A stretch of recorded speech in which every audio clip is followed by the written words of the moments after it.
Nah, saya coba meramu materi saya dengan judul pemenuhan kebutuhan protein sumber pangan lokal untuk cegah stunting. Nah, biasanya kita supaya agak ringan-ringan kita tunjukkan dulu ini ya, kita akan berbicara sekitar 8 poin ini dalam 45 menit. Nah, saya awali dengan yang ringan ya. Kita sepakati dulu kira-kira apa yang mau kita dapatkan di webinar ini, terutama dalam materi saya kurang lebih seperti ini. Ya, kita pahami bahwa pangan lokal itu adalah pangan yang diproduksi setempat untuk tujuan ekonomi atau konsumsi. Nah, kalau kita nanti katakan ada pangan lokal sumut, berarti pangan itu diproduksi di sumut. Dan juga untuk meningkatkan ekonomi masyarakat sumut, dan juga untuk konsumsi masyarakat sumut. Itulah pangan lokal.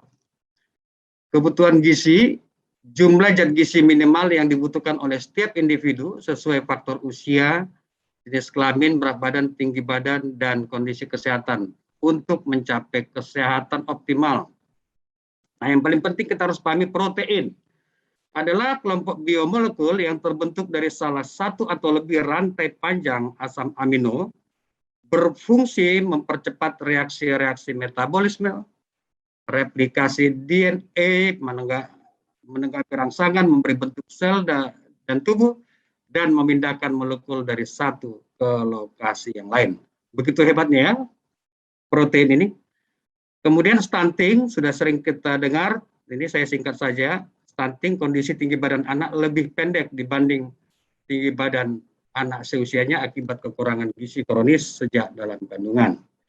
Nah, cegah stunting adalah upaya yang dilakukan oleh pemerintah dan stakeholder untuk menurunkan angka stunting melalui program intervensi spesifik dan intervensi gizi sensitif.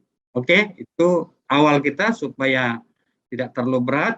Kita lihat sekarang kita masuk ke slide berikutnya. Nah, ini sengaja saya awali seperti ini supaya nanti kita paham bahwa apa sih peran protein itu. Ini ada sekitar 25 negara dalam tabel ini, kita pahami dulu.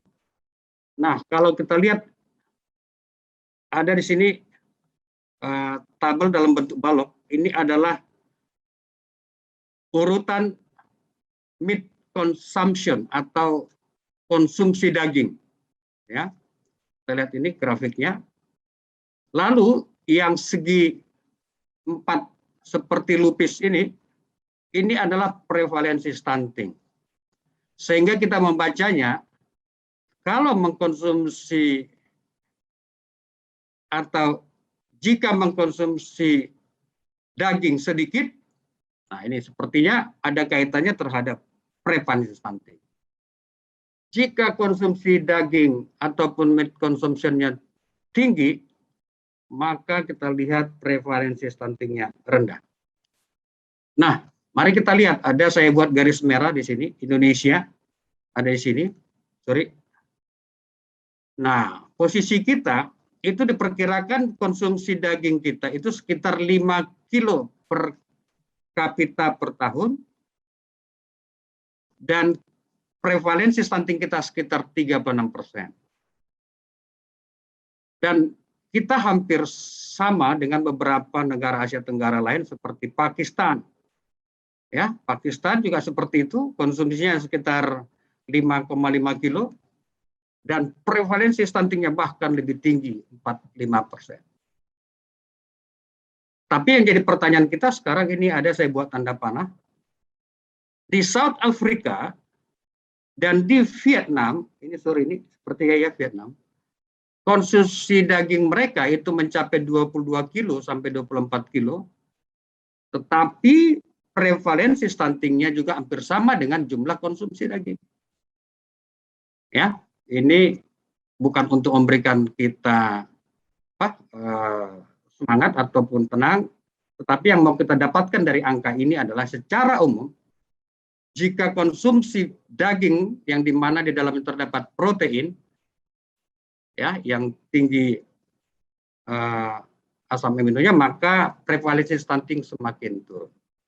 Nah, jika kita lihat dua negara ini, tentu kita akan berbicara poin yang lain, ya, kecuali di South Africa dan Vietnam. Nah, nanti akan kita lihat, ini berarti ada kaitan dengan faktor-faktor lain, yaitu penghambat-penghambat ataupun faktor-faktor PHBS yang berkaitan dengan konsumsi meat sehingga tidak berpengaruh terhadap stunting.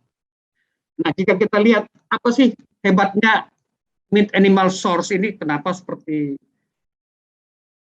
apa ya, magic, bisa meningkatkan tinggi badan ataupun bisa menurunkan prevalence stunting. Memang diakui ya, dari sekian jumlah zat gizi, protein ataupun daging itu mempunyai kelebihan-kelebihan yang hebat.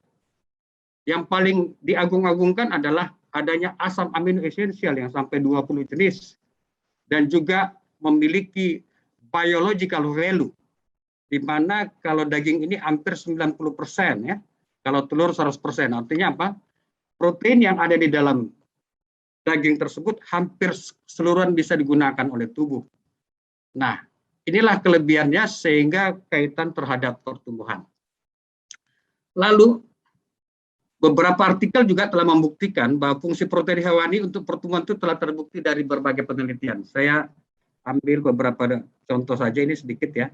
Ini ada judul Animal Source, Foods, and Child Stunting.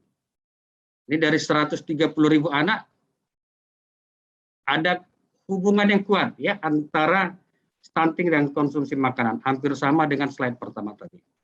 Namun beberapa jurnal, terutama ini ada systematic review, menemukan bahwa tidak semua artikel menemukan seperti itu, namun langsung dibantah bahwa ternyata jika yang menemukan tidak ada hubungan, itu berarti analisanya tidak konsisten terhadap metode-metode yang biasa digunakan. Dengan kata lain, kalau ada hasil yang berlawanan bahwa protein hewani tidak berkaitan dengan stunting, berarti ada sesuatu yang salah dalam metode penelitian maupun proses penelitian. Kita masuk ke tren kualitas stunting di dunia. Ya, selama 7 tahun kita lihat prevalensi stuntingnya kurang lebih seperti ini. Ya, pada tahun 2017 sekitar 22,2% anak balita yang mengalami stunting di dunia. Kalau kita masuk ke Asia, kita akan lihat ini ada semacam pie diagram ini. Kita berada di Asia Tenggara, ya. Kita berada di Asia Tenggara yang warna apa ini kita katakanlah merah maron, ya. Dan yang paling banyak ataupun yang paling tinggi prevalensi stuntingnya ada di Asia Selatan. Negara-negara yang tergolong Asia Selatan itu termasuk India, Pakistan, Bangladesh, dan Asia Tenggara, Indonesia, Malaysia, Brunei. Dan di Indonesia ini termasuk penyumbang terbesar untuk angka 14,9.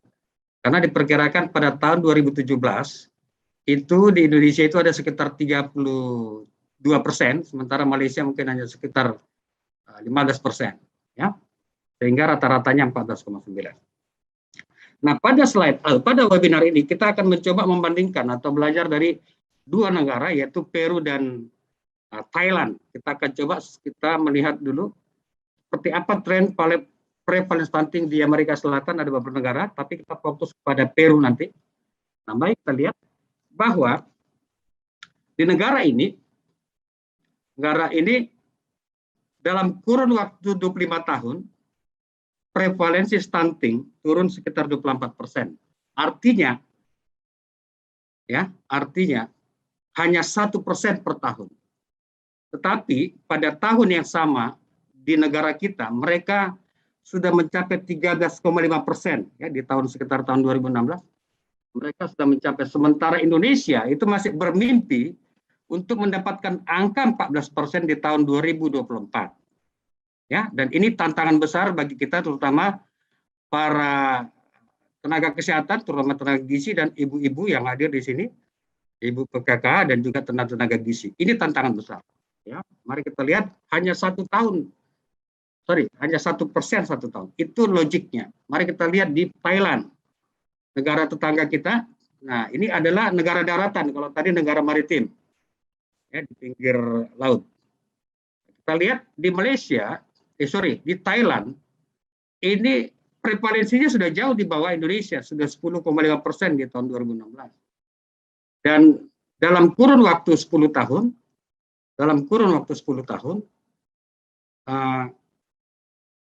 prevalensi turun 6%. Itu artinya apa lagi? Hanya 1,5% per tahun. Hanya 1,5% per tahun. Dan WHO mengatakan bahwa logiknya ataupun yang secara bisa dikatakanlah umum, itu kalau mau menurunkan prevalensi stunting dengan program yang hebat, itu paling hebat 2-3% bisa turun, ya, untuk menurunkan prevalensi stunting. Nah, dua negara ini nanti kita lihat bagaimana mid sources-nya, hanya 1,5 dan 1% per tahun. Lalu kita lihat ke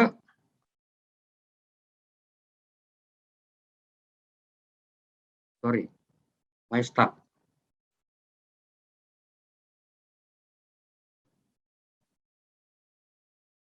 Ya, saya buat sini. Kita lihat di Indonesia, negara yang kita cintai, negara Indonesia. Kita lihat ada angka di sini, dan angka itu diawali dari 32 di tahun 2000, lalu di tahun 2007, 7 tahun ada peningkatan. Nah, ini peningkatan, arti peningkatan di sini terjadi katakanlah sesuatu yang tidak kita harapkan, ya, menjadi 36,6%.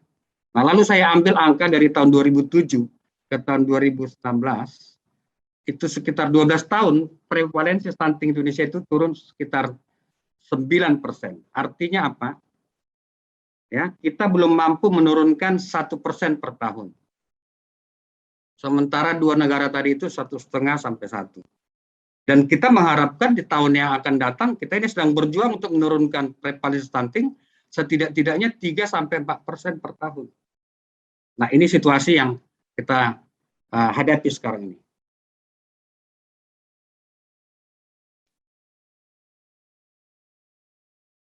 Apakah ini berpengaruh setelah saya?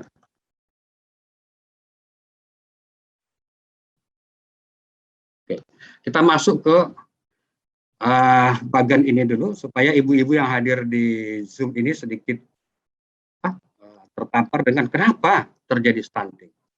Nah, ini ada beberapa kerangka konsep ataupun framework yang disajikan oleh WHO, UNICEF, dan saya coba meringkasnya seperti ini, di mana penyebab stunting itu yang berfokus pada ibu itu kurang lebih ada 3 hal, ada 3 tahap. Ketika hamil, itu sudah terjadi gangguan keterlambatan pertumbuhan pada saat masih dalam kandungan. Nah, ketika anak sudah lahir dan di usia baduta, itu rendahnya asupan mikronutrien yang nantinya ada kaitannya terhadap materi kita pada hari ini tentang protein lokal. Lalu selanjutnya terjadi pada saat praktek pemberian ASI. Nah, itu diantaranya mulai dari IMD, ASI eksklusif, tidak cukup ASI dan frekuensi ASI, dan endingnya ketika lahir berat ini dari sini, lahir di sini, dan kemudian nanti akan kita lihat seperti apa setelah lahir. Lalu ada survei ataupun temuan untuk di negara berkembang termasuk Indonesia, bahwa penyebab utama terjadi stunting itu adalah di masa anak dalam kandungan. Kenapa? Karena ternyata penyebab utama itu adalah panjang badan lahir kita saja, atau panjang badan lahirnya tidak mencapai 49 cm. Artinya sudah bisa dikatakan tergolong pendek lahirnya, itu sekitar 16 sampai 4 kali penyebab stunting itu adalah karena panjang badan lahir. Lalu angka menunjukkan di Indonesia saat ini angka panjang badan lahir di bawah 48 cm itu dari Riskesdas itu ada sekitar 22,27%, malah terjadi peningkatan ya dari 2013 ke 2018. Nah, kita lihat urutannya, tidak ASI eksklusif itu di urutan keempat, dan kemudian yang nomor 6 pendidikan ibu. Ini nanti ada kaitannya dengan keterlibatan ibu-ibu PKK dan ibu PAUD di sini. Jadi kita lihat nomor 1 adalah panjang badan lahir. Nah, kita berikan sedikit wawasan tentang apa itu panjang badan. Nah, ini saya jelaskan bahwa dalam KMS WHO 2006 yang sudah kita adopsi ataupun semua negara sudah mengadopsi, itu dikatakan normal tinggi badan itu apabila itu berada dari -2 ke +3. Ya, dari Permenkes nomor 2 tahun 2020 itu sudah diperbarui bahwa normal itu sampai +3, sebelumnya sampai +2. Nah, teman-teman sekalian dan ibu-ibu sekalian dan rekan-rekan, mari kita perhatikan, ini nanti menjadi perhatian kita juga, bahwa dikatakan normal itu adalah berada dari -2 ke +3. Range-nya begitu panjang, sehingga seorang ibu jika dikatakan anaknya normal, itu dia sudah senang, padahal posisinya mungkin di -2 ataupun di -1,5. Nah, seperti itu. Ya, inilah menurut saya nanti yang perlu kita rubah cara berpikir kita bagaimana supaya kita bisa mencapai di atas median. Nah, ini sekarang saya sedang membuat semacam aplikasi bagaimana supaya ibu bisa cepat melihat tinggi badan anaknya dan kita mau mengatakan supaya anak itu tinggi badannya itu di atas seharusnya. Nah, kenapa? Istilah seharusnya ini adalah istilah yang dikeluarkan oleh WHO, di mana kurva-kurva ini artinya the expected growth line. Ya, kalau dulu KMS NCIS itu dia kurva itu hanya membandingkan anak sehat dan anak tidak sehat. Tapi untuk kurva WHO ini agak sedikit memaksa kita untuk mengatakan bahwa jika pertumbuhan ini di bawah garis ini, artinya dia tidak tumbuh dengan seharusnya. Ya, berbeda dengan gagal tumbuh. Nah, ini harusnya adalah kurva-kurva ini. Nah, jika kita lahirnya sekitar 49 cm, maka inilah kurva yang harus diikuti. Yaitu kurva mediannya yang ini. Oke, saya lanjutkan. Nah, kurang lebih seperti ini. Ini ada tabel. Kalau kita nanti lihat tabel antropometri panjang badan, itu dikatakan pendek itu adalah mulai dari 45,4 ke bawah. Nah, saya ini sedang mencoba sekarang bagaimana supaya kita mempromosikan bahwa kita mau mencapai tinggi badan itu harus di atas median atau di atas 0. Ya, sehingga walaupun anak itu dikatakan normal kalau posisinya -1, kita harus berupaya melalui pola pangan lokal meningkatkan supaya tinggi badan itu di atas ini, yang mana range-nya itu mulai dari 0 sampai ke +3. Lalu apa yang terjadi? Kenyataannya adalah saya beritahu kenyataannya saat ini tinggi badan anak normal yang berada di -2 sampai 0 itu sekitar 60%, 50%. Artinya apa? Jika teman-teman menemukan anak yang normal di lapangan melalui data EPPGM nanti bisa dilihat, yaitu jika nanti Anda melihat data standar deviasinya, itu yang berada di -2 sampai 0 itu ada sekitar 50 sampai 60%. Yang menurut saya itu juga berisiko untuk mencapai ke di bawah -2 jika kita tidak tanggulangi. Maka muncullah, ini sepertinya dinaikkan. Tolong dipantau ini dah H5 resen, mungkin bisa dicek itu apa artinya. Nah, saat ini saya sedang mendesain atau membuat yang namanya kalkulator pacu tumbuh seharusnya. Di mana dalam kalkulator ini kita bisa langsung dengan cepat melihat bagaimana status gizi tinggi badan menurut umur, lingkar lengan menurut umur, dan lingkar kepala menurut umur. Dengan mengentry data tinggi badan, tanggal lahir, tinggi badan, lila, dan lingkar kepala, maka nanti muncul kolom di bawah seperti ini. Jika tinggi badan anak sudah melewati min, maka akan muncul seperti ini. Ya, akan muncul pesan seperti ini, tinggi badan anak normal dan memenuhi ataupun di atas seharusnya. Tetapi jika tinggi badannya tidak mencapai di atas min, itu akan terlihat nanti seperti ini, di mana dia perlu menambah kurang lebih 3 cm lagi untuk mencapai seharusnya. Jadi dengan cepat nanti kalkulator itu akan melaporkan ke Ibu. Ini harapan saya nanti bisa tenaga-tenaga gizi di puskesmas menggunakan ini sehingga bagi ibu-ibu yang mungkin tidak ke posyandu, ya bisa saja melaporkan hasil kegiatannya, karena kita harapkan nanti ibu itu bisa mengukur sendiri. Ya, ini salah satu cara yang bisa kita contoh ketika kita mau meminta ibu mengukur tinggi badannya, cukup ya mendirikan di tembok, lalu membuat garis di sini, lalu ambil meteran, lalu bandingkan dengan tabel atau masukkan dengan data. Begitu juga minta orang tuanya mengukur lingkar lengan, dan ini lebih praktis, lebih gampang, alatnya murah, masukkan ke kalkulator dan nanti hasilnya keluar. Begitu juga dengan lingkar kepala. Ya, tapi saya kembali dulu ke slide ini. Ini adalah ketika saya melakukan penelitian di PAUD, ada beberapa PAUD ya. Saya kemarin sampai penelitian PAUD sampai ke Pekanbaru, di mana saya menggunakan KMS dinding saya. Ini KMS dinding ini adalah di mana ada merah, kuning, orange, dan nah dari gambar anak-anak ini akan saya jelaskan bahwa pada umumnya mereka ini umurnya sama, dan ini yang paling saya ingat. Ini kalau tidak salah umurnya ini semua 4-8 bulan, Bapak Ibu, 4-8 bulan. Tetapi ketika kita melihat ini si ibu sudah senang. Katanya tinggi badan anak saya sudah tergolong normal. Oke, memang normal, karena normal itu dari -2 ke +3. Tetapi yang mau kita harapkan itu adalah, karena ini umurnya sama, kita mau mengharapkan seperti ini. Nah, akibat dari tidak tahunya ibu seperti apa seharusnya tinggi badan anak seusianya dia, maka terjadilah seperti ini. Ya, ini di usianya sama, maka ketertinggalan tinggi badan anak ini mencapai sekitar 8 cm. Nah, kalau kita lihat yang di bawah ini, nah ini hampir sama juga. Ini yang mau saya sorotin di sini adalah adanya penjualan makanan jajanan ketika anak-anak TK keluar main.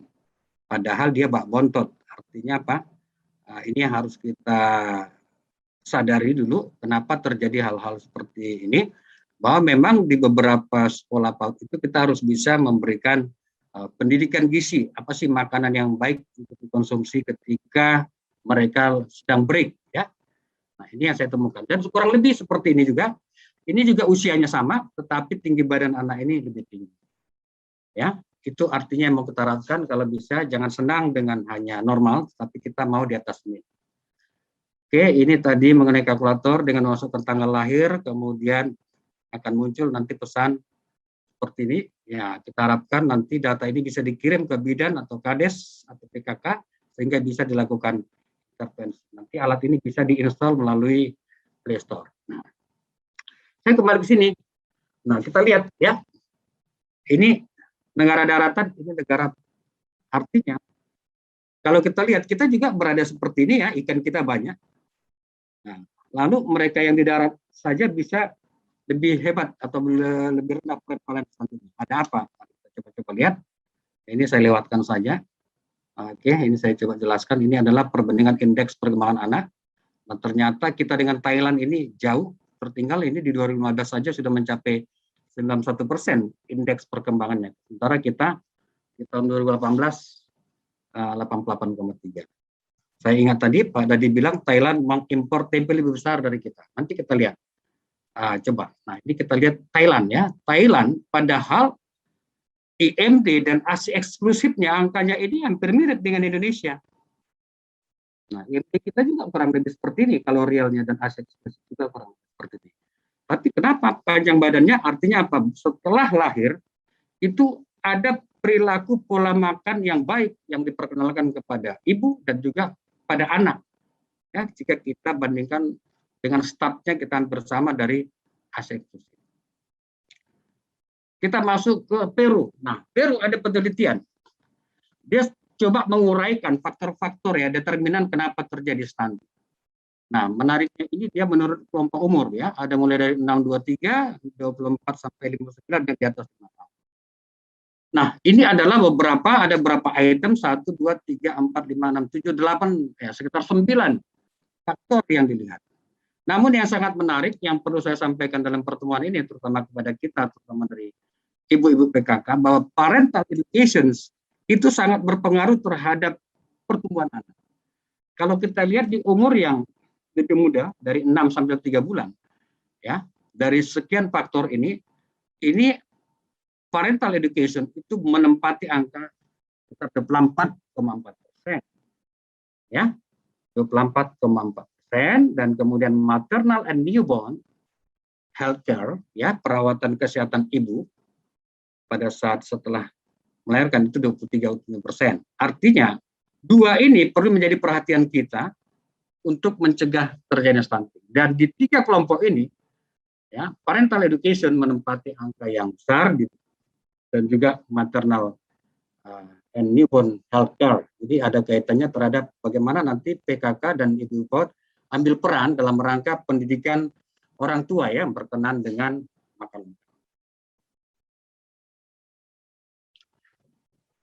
Nah, apa yang dilakukan oleh Peru juga kita lakukan. Apa yang dilakukan oleh Peru kita lakukan. Jika saya lihat di sini, kita juga sedang melakukan peningkatan kegiatan ekonomi, kemudian juga kita juga melakukan intervensi kesehatan, dan juga adanya peningkatan women's literacy, ya, dan juga memperbaiki fasilitas sanitasi. Dari program mereka itu kita bisa, saya kira bisa lebih hebat, tetapi kita lihat ini adalah perbandingan untuk kita bahwa health sector dan juga human literacy ini adalah bagian yang paling penting untuk merubah perilaku dan juga untuk menurunkan prevalence stunting.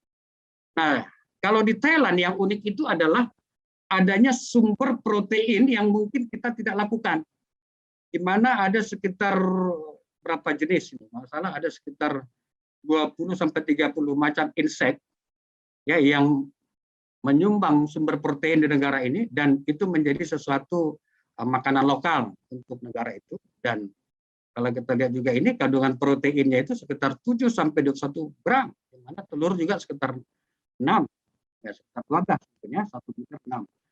Nah, inilah kelebihan dari negara Thailand di mana pangan lokalnya begitu bervariasi untuk mendapatkan sumber protein. Sebenarnya di kita juga di Indonesia, di beberapa daerah di Jawa itu juga dia mengkonsumsi ulat jati, ulat bambu, ya. Itu termasuk kearifan lokal. Jadi kita lihat Sumatera Utara apa yang mau kita angkat supaya pangan-pangan lokal yang ada di Sumatera Utara itu bisa menjadi sesuatu bagian dari pangan yang bisa diadopsi oleh masyarakat. Nah, ini saya pernah melakukan satu survei kecil-kecilan ya supaya kita terpapar sedikit. Ketika posisi ASI eksklusifnya sekitar 10% di 06 bulan 0320 dan pemberian supornya sejak lahir itu 24%, lalu MPASI memberikan tajen madu 23%, susu formula 20% dan sundut 3%, dan frekuensi ASI ya dan juga mengkonsumsi sayuran dan telur, ini angkanya kurang lebih separuh dari keluarga. Saya menemukan seperti ini status gizinya. Angka status gizi, maksudnya angka stuntingnya 26%. Ya. Dan sebarannya seperti ini. Di umur 0-3 bulan itu sudah terdapat 2,9% anak stunting. Ya, cukup muda ya, 2,9. Dan makin bertambah usia anak, semakin besar prevalensi stuntingnya.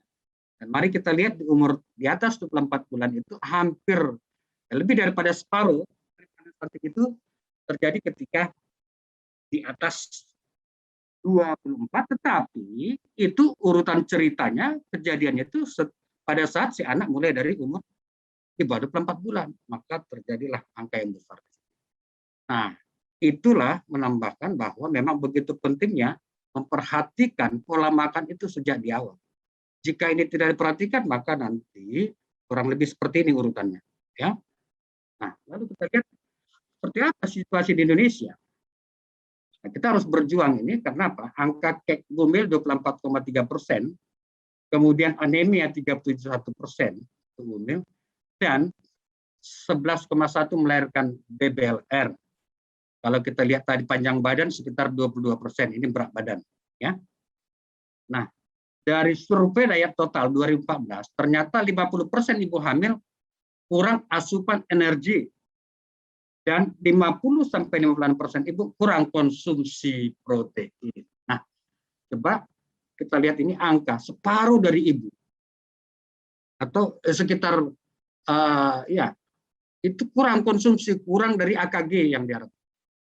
Nah, inilah awalnya terjadinya masalah stunting ya, karena tadi di kerangka konsep tadi kita lihat bahwa intrauterine fetal growth tadi itu sudah terjadi karena 50,5% ibu kurang konsumsi protein.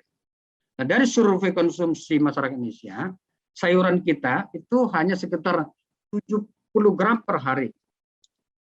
Dan buah-buahan 30 gram. Padahal WHO mengharapkan kita mengkonsumsi sayur dan buah itu sekitar 400. Artinya baru seperempat. Ya, hanya sekitar 100 gram yang kita konsumsi.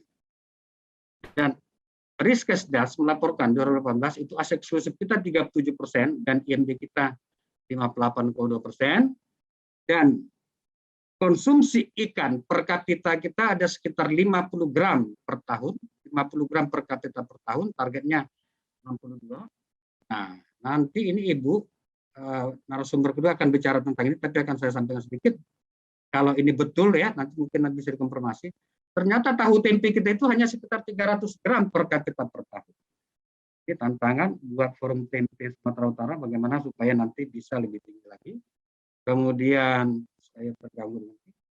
Telur itu hanya 28 ya, 28 kg per kapita per tahun. Ini situasi yang kita sedang hadapi, yang mau kita melalui webinar ini kita akan mau meningkatkan ini, kita harus punya target. Apakah kita membuat ini 500 gram? Ya, ini nanti Forum Tempe mungkin bisa memberikan informasi ke kita seperti apa Sumatera Utara bergerak untuk kampanye tempe.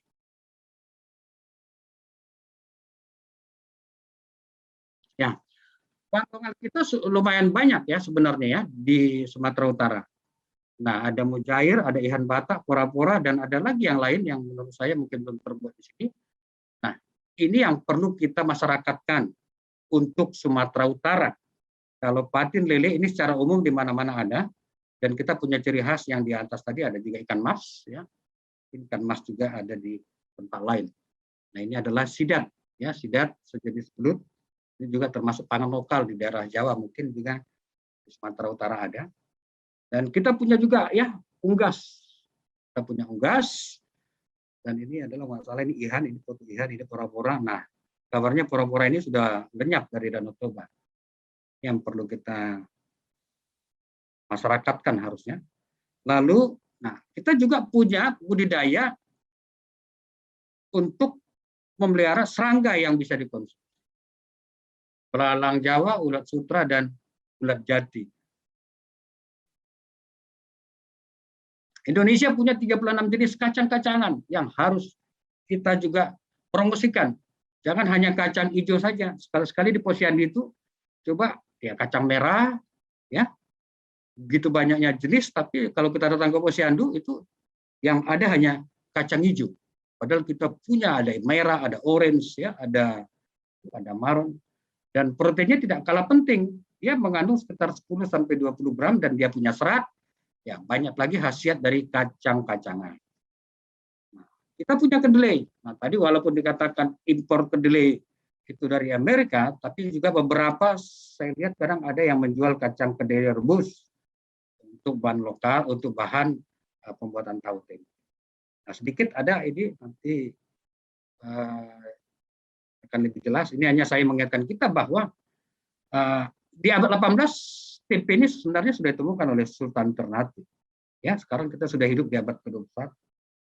Lalu pada International Conference tahun 2015, itu dinyatakan bahwa Indonesia punya makanan asli yang disebut dengan tempe. Dan pada saat itulah dinyatakan bahwa tempe is the most powerful superfood in Indonesia. Ayo kita promosikan ini. Maaf, ini layarnya mungkin agak rumit, tapi saya ingin mengatakan bahwa saat ini kita harus bisa mempromosikan ya, terutama keluarga-keluarga ke ibu-ibu, bahwa kalau mau lihat nilai gizi kita cukup menggunakan Android, bisa kita dengan menekan tahu akan keluar seperti itu. Atau kita promosikan lagi tabel komposisi zat gizi ya, atau tabel pangan Indonesia. Itu ratusan dengan kelompok makanan ya, ada 20 jenis juga pembagian di sini. Kita bisa langsung melihat seberapa banyak protein dari bahan makanan yang sedang kita olah. Contoh tempe, ini ada tempe goreng ini ya. Dalam tempe goreng 100 gram kita mendapatkan 24,5 gram protein. Tapi kalau dia mentah itu sekitar 20. Ini adalah sesuatu yang harusnya sudah waktunya kita perkenalkan ke masyarakat, terutama ibu-ibu, Nah, ini ibu-ibu PKK mungkin bisa nanti membuat semacam workshop atau pelatihan untuk memperkenalkan ini, dan juga angka kecukupan gizi yang dianjurkan.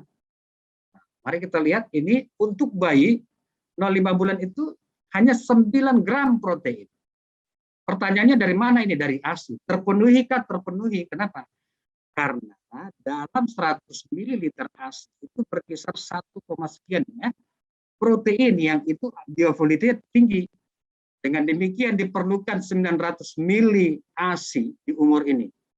Ya, ini saya kira bisa dapat ketika usia bayi 0 sampai 5 bulan. Nah, ketika dia sudah beranjak 6 sampai 11 bulan, itu angka protein yang dianjurkan itu 15 gram. Nah, ini perlu juga Ibu tahu, ini harus dipertahankan. Jika dapatnya dari ASI 4,5 atau katakanlah sekitar 500 mili, maka kita harus dapatkan dari luar 10. Dari mana itu 10? Nah, nanti kita akan lihat dari DKBN protein telur itu seperti apa. Ya, kalau nggak salah telur itu sekitar 6,2 gram. Tentu kita perlu sekitar ya 1 sampai 1,5 telur kalau dari telur saja. Ya. Nah, lanjut. Kita juga sekarang tidak begitu sulit untuk mencari seperti apa resep ataupun menu makanan balita sehat.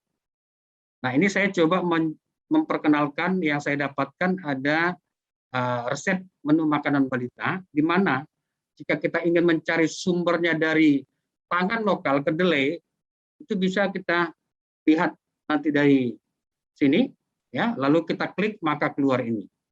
Tetapi apa yang perlu saya sampaikan pada pertemuan kita ini adalah, ini cukup menarik, ya. Kita harus perhatikan bahan apa yang menyusun makanan si anak. Ini cocok untuk 6 sampai 9 bulan.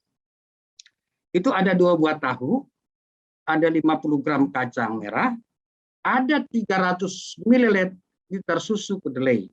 Nah, mari kita lihat ini adalah susu kedelai, cara membuatnya di sini. Ini saya perkenalkan di sini.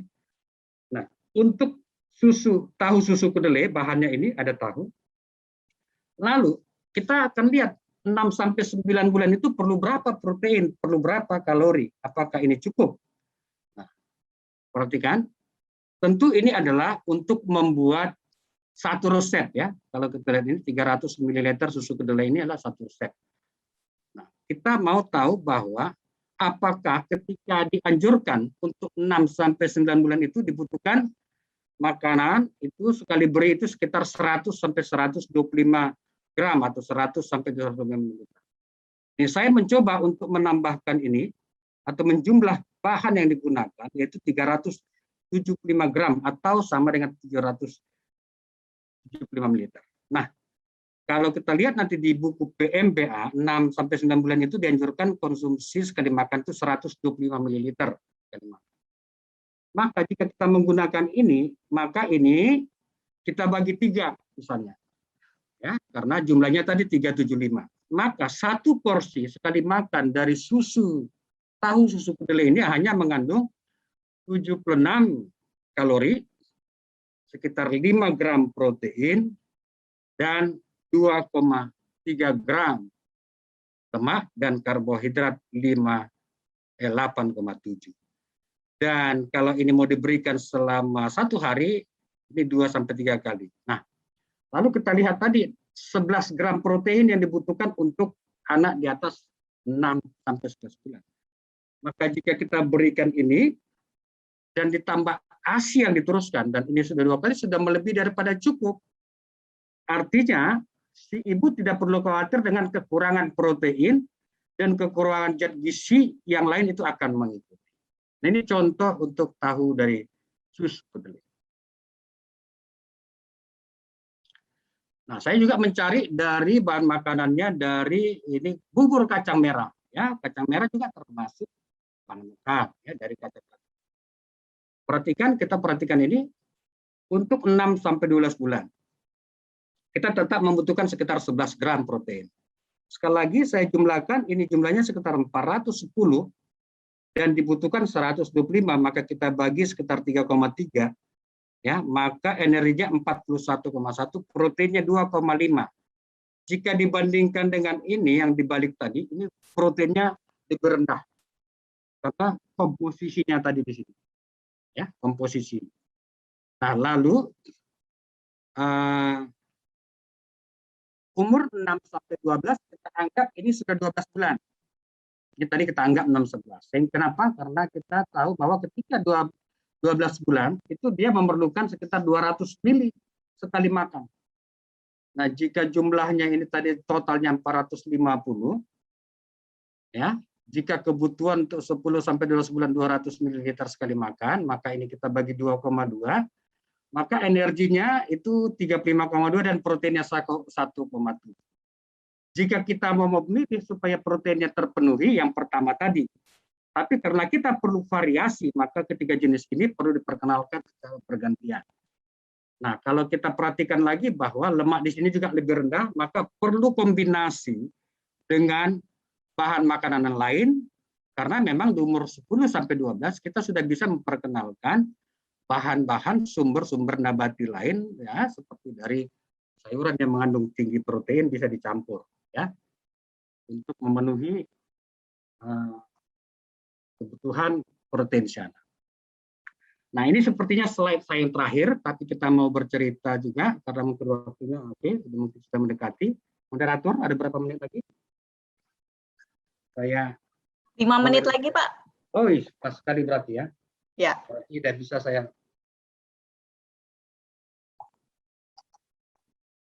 Baik, ini adalah pesan saya dalam webinar kepada Ibu PAUD dan Ibu PKK. Nah, ini Ibu PKK sudah dilantik ini. Tentu sudah punya program. Ya. Guru PAUD sudah punya bekal untuk anak-anak sebagai guru. Nah, tentu mereka ini sudah siap untuk melakukan apa yang akan direncanakan. Nah, dalam kampanye tempe ataupun dalam meningkatkan pola konsumsi pangan lokal dan juga menurunkan stunting, untuk Sumatera Utara itu sudah ada namanya panduan gizi seimbang. Ibu Titi mungkin kalau kesempatan silakan bisa ditanggapi. Ini adalah panduan untuk Sumatera Utara berbasis pangan lokal, ya, dan ketepatan lokasinya ini di Simalungun. Nanti di situ ada semacam makanan lokal. Nah, ini jangan hanya sekedar sebuah panduan, dan inilah yang harus dipromosikan, bahkan dipraktikkan oleh ibu-ibu PKK di Simalungun, terutama di Sumatera Utara. Nah, dalam kegiatan-kegiatan ini tentu akan melibatkan tenaga-tenaga gizi, di mana dalam pertemuan ini juga ada teman-teman saya di gizi, supaya membantu ibu PKK.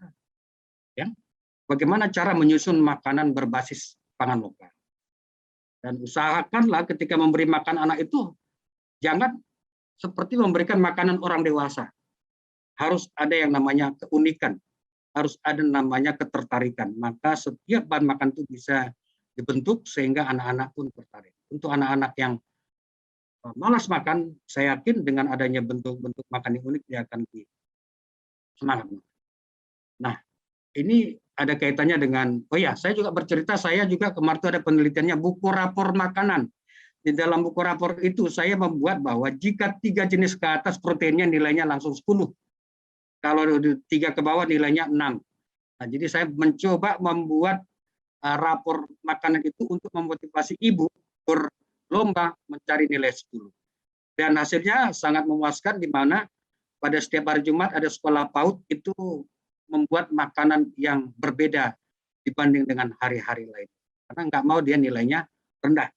Kalau mau nilainya rendah, maka dia menyajikan makanan seperti itu. Nah, ASI eksklusif ini juga peran PKK. Kenapa? Karena angka itu hanya sekitar 4%. Lalu, KMS. Saya sering menemukan KMS hanya sekedar buku catatan.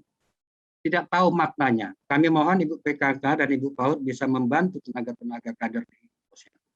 KMS ini tidak sembarangan disusun. Ini adalah KMS yang digunakan untuk seluruh anak di dunia. Maka mari kita manfaatkan. Sekali lagi saya pesankan, ini adalah pertumbuhan seharusnya. Jika lahirnya 49 cm, maka bulan depan itu harus tambah minimal 3 cm. Jadi kalau di bawah 3 cm itu berarti tidak seharusnya, kurang lebih seperti itu. Nah, Ini pacu kalkulator, bisa nanti hubungi saya seperti apa. Ini tinggal kita download, masukkan tanggal lahir, tinggi badan, lila, dan lingkar kepala. Dan ini sekarang sudah asing lagi. Maka saya juga sedang berusaha memikirkan bagaimana supaya setiap keluarga, ibu, mampu melakukan pengukuran yang 3. Kalaupun di antara 3 itu sulit, angka lila itu bisa kita gunakan sebagai acuan untuk melihat, karena lebih gampang mengukurnya dan juga angka kepala. Dan ini juga pesan saya ke ibu-ibu PAID supaya coba mengurangi ataupun kalau bisa tidak ada lagi katakanlah memperkenalkan makanan yang kurang sehat di tingkat sekolah PAUD, karena ini menjadi katakanlah mengganggu pola makan dia di siang hari dan juga pola makan. Dan kepada ibu PKK, tolong dicari juga ibu-ibu yang kondisinya seperti ini dan diajarkan bagaimana supaya menyusui itu yang benar, supaya ASI itu lebih lancar. Karena apa? Kita mau mengharapkan anak sehat Indonesia kuat. Terima kasih. Demikian hasil presentasi saya kembalikan ke moderator. Mohon maaf jika ada